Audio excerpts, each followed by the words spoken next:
Kongreki çapemeni de bertevke fermiye yekiniyen parasına gel Brez Redur Khalil hükümeta Türkiye tavanbar dike bu alikariya Daiş'e de erişa ve ya 27 mehê li herêma Girêsipî de. Her wiha Brez Khalil tekez dike gu Daişê de operasyona xwe de êriş anî ser sî xalên leşkerî yên YPG.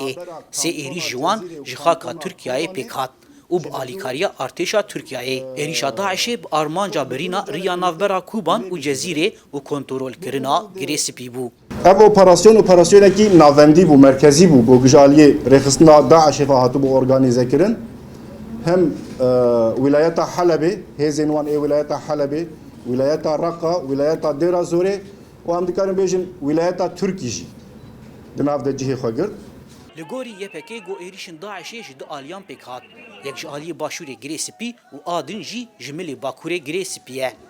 Li gorî YPG got sê êrişên ji milê Bakur de pêk hatine, çekdarên êrişkar ji xaka Tirkiyeyê êrişa xwe pêk anîne. Niha em aliyê mantiq de jî em bixwazibin pirs bikin.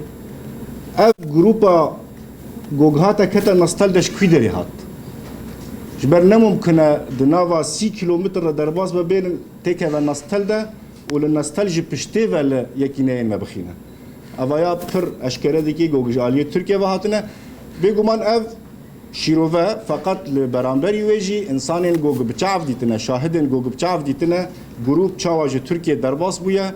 Her wiha dîlên Daişê ê gog destê me de etirafê gogkirine bi zimanê xwe bi devê xwe dibêjin got grup ji aliyê Tirkiye ve derbasî Rojavayê Kurdistanê bûye. Li aliyê din di heman mijarî de Wîzareta Beravaniya Rûsyayê daxuyaniyeke nivîskî de artêşa Tirkiyeyê tawanbar dike bi tûbarandina navendên YPG li Girêsipî di heman dema êrişa Daişê de. Lê hikûmeta Tirkiyeyê ev yek red dike û hikûmeta Tirkiye tekez kir got ew ji dema ragihandina agirbestê li Sûriyeyê tê êriş ser YPG pêk nanîne. Lê di derbarê daxuyaniyên YPG de wek heta dema amedekirina vê raporê Tirkiyeyê ti bersiva YPG nedaye.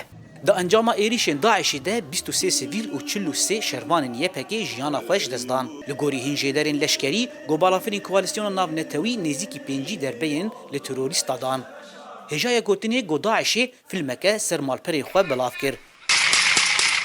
û tê de derbeyên balafira koalîsyona navnetewî jî diyar dibe. Li ser pirsa got gelo wê helwesta YPG di derbarê helwesta Tirkiyeyê çi be?